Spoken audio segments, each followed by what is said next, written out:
Break के बाद एक बार फिर से आप सभी का स्वागत है गुड लक टिप्स में। दर्शकों, ब्रेक से पहले हमने 6 राशियों की बात की थी। चलिए अभी के लिए आगे बढ़ते हैं और जान लेते हैं तुला, वृश्चिक और धनु राशि के बारे में। तुला राशि वाले जो हमारे दर्शक हैं, आज किस्मत का साथ कुछ कम मिलेगा। और जब किस्मत का साथ कुछ कम हो तो कमर कस लीजिएगा, क्योंकि आज आपको मेहनत करनी होगी। निश्चित तौर पे यदि कोई कोर्ट कचहरी से संबंधित कोई मामले हैं तो आज उसमें आपका पक्ष मजबूत हो सकता है।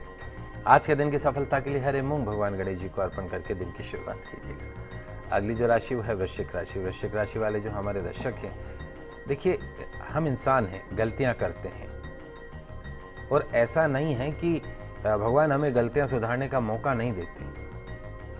तो आज आपके सामने आपकी पूर्व में की गई गलतियां सुधारने का एक अच्छा मौका मिल सकता है, तो सुधार लीजिएगा और किसी भी बात के सभी पहलुओं को देख लेने के बाद ही कोई फैसला कीजिएगा। और जो पैसे के उलझे हुए सवाल हैं उनको आज ही सुलझाने का प्रयास कीजिएगा। आज के दिन की सफलता के लिए पक्षियों को दाना खिलाइएगा। अगली जो राशि वो है धनु राशि। धनु राशि वाले जो हमारे दर्शक हैं, यदि आप अपने काम करने के तरीके में थोड़ा सा बदलाव कर लें तो निश्चित तौर पर आपके लगभग सभी काम पूरे हो सकते हैं। यदि आप कोई बड़ा काम करने जा रहे हैं तो उससे पहले उसके कानूनी पक्षों की अच्छी तरीके से जांच पड़ताल कर लीजिएगा। आज के दिन की सफलता के लिए किसी भी कार्य में झूठ नहीं बोलने का संकल्प करके दिन की शुरुआत कीजिए। सप्ताह में एक दिन बांध लीजिए कि एक दिन हम झूठ नहीं बोलेंगे, चाहे कुछ भी हो जाए। सुबह से रात तक झूठ का सहारा नहीं लेंगे किसी भी काम में। पंडित जी, अंतिम 3 राशियों की तरफ बढ़ने से पहले एक और दर्शक हमारे साथ जुड़े हैं। पंकज जी हैं जयपुर से। इनकी जन्म की तारीख है 7/6/1995 और इनके जन्म का समय सुबह का 10:25 का। पंकज जी, आपका बहुत बहुत स्वागत है हमारे कार्यक्रम में। अपना सवाल कीजिए। पंकज जी, अपने टीवी की वॉल्यूम जरा कम कर लीजिए और फिर अपना सवाल कीजिए। हाँ जी। जी पंकज जी, अपना सवाल कीजिए। जी सर, मैं ये पूछना चाहता हूँ कि क्या कृष्णा पंडित जी। जय श्री कृष्णा, पूछो बेटा। जी मैं ये पूछना चाहता हूँ सर कि मैंने अभी एमकॉम फाइनल कर रहा हूँ। तो सर मैंने अभी खूब कंपटीशन एग्जाम भी दिली, लेकिन नौकरी नहीं लग रही कोई भी। देखो बेटा, क्या नाम है आपका? पंकज। आपकी जन्म कुंडली में राहु की 18 साल की महादशा शुरू हुई है। राहु जो है वो क्या करता है, 200% मेहनत करोगे तब जाके आपको 100% मिलेगा। निश्चित तौर पे आपकी जन्म कुंडली में यदि आप हमसे पूछें कि सरकारी नौकरी का योग बनता है या नहीं बनता है, या प्राइवेट सेक्टर में जाए, 101% सरकारी नौकरी का योग बनेगा। लेकिन आपको जो गवर्नमेंट जॉब मिलेगी वो मिलेगी सन 2018 में, लगभग 1.5 साल के पश्चात। अभी आप छोटे भी हैं, आपके पास उम्र भी पड़ी है। आप कंपटीशन की तैयारी कीजिए, निराश मत होइए, अपने प्रयास पूरे करते रहिए। एक गोमेद रत्न आता है मध्यमा उंगली में, चांदी के अंदर 5.25 या 7.25 रत्ती का गोमेद रत्न मध्यमा उंगली में धारण कर लीजिए रविवार के दिन। और हर रविवार को जो भी पास में भैरव जी का मंदिर हो वहाँ पे दर्शन करने जाइए, दाल की कचौरी, दही और इमरती चढ़ाइए। 1.5 साल के पश्चात आपके जीवन में बहुत बड़ा बदलाव आएगा और आपको सरकारी नौकरी प्राप्त होगी। दूसरा जो काम करना है, नियमित रूप से आपको हनुमान चालीसा का पाठ करना है।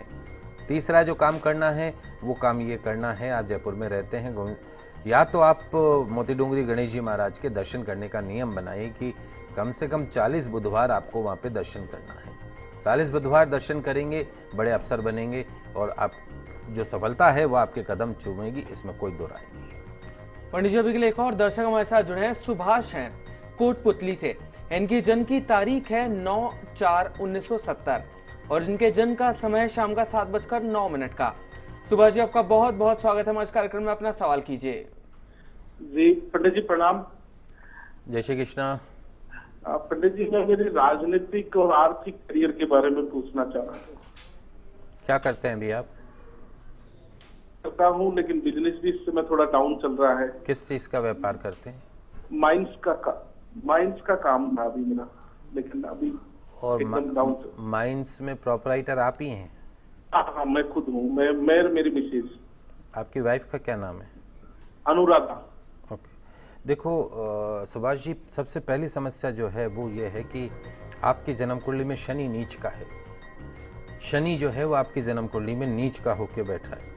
जब शनि नीच का हो जाए तो माइंस वगैरह जिसके अंदर लोहा काम में आता हो, इलेक्ट्रॉनिक, इलेक्ट्रिकल, गाड़ियाँ, मशीनरी काम में आता हो, वो काम आपको सूट नहीं करती, मशीनरी आपको सूट नहीं करती। ट्रेडिंग करें आप, हमें कोई दिक्कत नहीं है, आप ट्रेडिंग करें, लेकिन अगर आप मैन्युफैक्चरिंग करेंगे तो आपकी सक्सेस रेट कम हो जाती है। तो सबसे पहला काम तो आपको ये करना है कि आप शनि को शांत करने के लिए मूंगा रत्न आता है, तिकोना मूंगा, तिकोना मूंगा 6.25 रत्ती का चांदी में आपको धारण करना है मंगलवार के दिन। ये ध्यान रखिए, शनि को शांत करने के लिए जो है मंगल को अप करना होता है। तो हनुमान जी की आराधना हर शनिवार को आपको सुंदरकांड का पाठ करना है। जहाँ तक हमारी कैलकुलेशन है उसके हिसाब से अभी आपको गुरु की महादशा चल रही है और उसमें भी सूर्य का अंतर चल रहा है। आने वाले समय में निश्चित तौर पे आपका व्यापार भी चलेगा, राजनीति में भी आपको सफलता प्राप्त होगी, चंद्र मंगल योग है, इसमें कोई दो राय नहीं। सबसे पहला काम हनुमान जी की आराधना, और दूसरा काम एक बार उज्जैन जाके कालसर्प दोष की शांति करवा दीजिए। नियमित रूप से सूर्य भगवान की आराधना राजनीति में भी सफलता प्रदान करेगी और बिजनेस में भी सफलता प्रदान करेगी। चलिए दर्शकों, अभी के लिए आगे बढ़ते हैं और जान लेते हैं अंतिम 3 राशियों के बारे में, जो कि है मकर, कुंभ और मीन राशि। मकर राशि वाले जो हमारे दर्शक हैं, आज उन कामों को कंप्लीट करने की कोशिश कीजिएगा जिन्हें आप काफ़ी लंबे समय से टालते आ रहे हैं। निश्चित तौर पे आने वाले समय में आपके करियर में कुछ चेंजेस हो सकते हैं और उन चेंजेस वाली जो दिशा है उसमें अभी से विचार करना शुरू कर दीजिए। आज के दिन की सफलता के लिए बुजुर्गों का दिल ना दुखाने के संकल्प के साथ दिन की शुरुआत कीजिए। अगली जो राशि है वो है कुंभ राशि। कुंभ राशि वाले जो हमारे दर्शक हैं, सकारात्मक सोच से आज के दिन को आप बेहतरीन बना सकते हैं। लक फैक्टर का साथ मिल सकता है। दूसरों को जितना आप इंपॉर्टेंस देंगे आपको भी उतनी इंपॉर्टेंस मिलेगी, उतना ही लाभ मिलेगा। आज के दिन की सफलता के लिए मां तुलसी जी का सेवन करके दिन की शुरुआत कीजिएगा। अंतिम जो राशि है वो मीन राशि। आज सामने आने वाली ज्यादातर समस्याओं को बातचीत के जरिए सुलझाने का प्रयास कीजिएगा। न थकना है, न तनाव लेना है, न अपनी कंसंट्रेशन बार बार भंग होने देनी, लेकिन स्थिति और योग्यता से बढ़कर भी कोई काम नहीं करना है। आज के दिन की सफलता के लिए बैल को पालक अवश्य खिलाइएगा, दिन अच्छा गुजरेगा। तो दोस्तों, ये तो हुई आज के दैनिक राशिफल की बात। अभी के लिए आगे बढ़ते हैं और पंडित जी से जान लेते हैं कि आज का गुड लक टिप क्या कुछ खास लेकर आया है आप सभी के लिए। दोस्तों, आज 30 से एक दिन पहले मनाए जाने वाले सिंजारे का त्योहार मनाया जाएगा।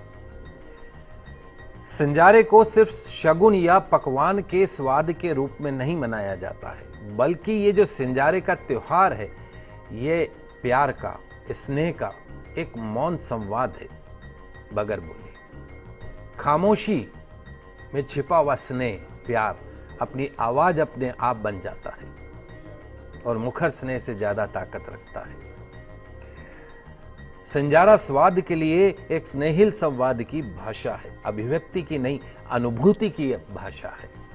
बोलना नहीं, सिर्फ महसूस करना। तो हमें सिंजारे के मौन को महसूस करना चाहिए। ये जो सिंजारे का त्योहार है हमें तीज के ताने बाने पर स्नेह के, प्यार के सूत्र से विश्वास का वस्त्र तैयार करना सिखाता है। और ध्यान कीजिए, इसी तरीके से प्यार होगा तभी विश्वास होगा। तीज के एक दिन पहले यानी सावन मास के शुक्ल पक्ष की द्वितीया तिथि को विवाहित स्त्रियों के माता पिता पियर पक्ष अपनी पुत्रियों के घर ससुराल सिंजारा भेजते हैं। विवाहित पुत्रियों के लिए भेजे गए उपहारों को सिंजारा कहते हैं, जो कि उस स्त्री के सुहाग का प्रतीक होता है। बिंदी, मेहंदी, सिंदूर, चूड़ी, घेवर, लहरिया की साड़ी, ये सब वस्तुएं जो है सिंजारे के रूप में भेजी जाती है। और सिंजारे के इन उपहारों को अपने पीहर से लेकर आप सभी विवाहिता महिलाएं जो हैं वो आज उन उपहारों से खुद को सजाइएगा, मेहंदी लगाइएगा। जितने गहने आपके पास में हैं उनको तिजोरी में से निकाल के गहने जरूर पहनिएगा। लहरे की साड़ी पहनना मत भूलिएगा। और तीज के त्यौहार का अपने पति और ससुराल वालों के साथ खूब आनंद से उस त्यौहार को मनाइएगा। आप सभी महिला दर्शकों को सिंजारे की हार्दिक शुभकामनाएं। तो दर्शकों, हम आशा करते हैं कि हमारा प्रोग्राम आज आपको काफी पसंद आया होगा। पंडित जी हमारे स्टूडियो में आने के लिए और दर्शकों की समस्याओं का समाधान करने के लिए आपका बहुत बहुत शुक्रिया। आप सभी का आज का दिन मंगलमय हो, शुभ हो। जय श्री कृष्णा, जय माता की, जय श्री हरि। तो अगर आपकी भी कोई समस्या है जिसका आप समाधान जानना चाहते हैं हमसे, तो आप भी हमें कॉल कर सकते हैं। आप हमें ईमेल भी कर सकते हैं। हमारा ईमेल आईडी है goodlucktips@firstindianews.com। दर्शकों, कल फिर मिलेंगे, तब तक के लिए खुश रहिए, अपना ख्याल रखिए। नमस्कार।